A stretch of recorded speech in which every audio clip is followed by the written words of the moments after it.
La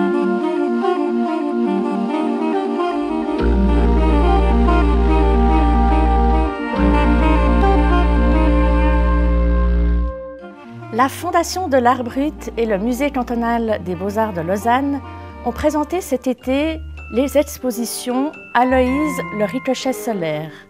Voici le catalogue de l'exposition qui vous permettra de découvrir l'univers de cette grande artiste.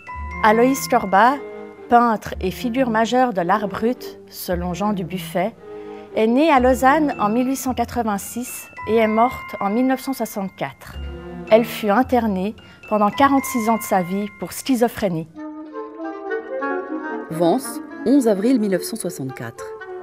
Cher ami, je pense beaucoup à Aloïse, bien sûr, ces jours. Et savez-vous quelle est l'idée qui s'empare de plus en plus de mon esprit? C'est qu'elle n'était pas du tout folle. Bien moins en tout cas que tout le monde le croyait. Elle simulait. Elle était guérie depuis très longtemps.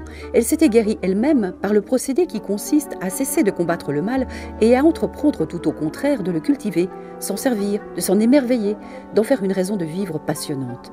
Le merveilleux théâtre qu'elle donnait constamment, ce bavardage incessant, incohérent et peu intelligible, c'était exprès qu'elle le faisait peu intelligible, était pour elle un plan de refuge inattaquable, une scène où personne ne pouvait monter, ne pouvait l'atteindre. On ne peut plus ingénieux, on ne peut plus commode.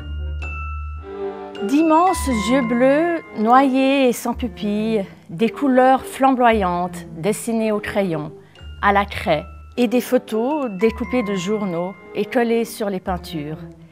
Il y a quelque chose d'attendrissant qui se dégage de son œuvre. On est ému et l'on ne peut rester indifférent.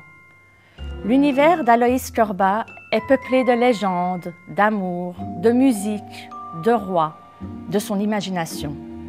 Et sa création lui a permis de fuir la réalité.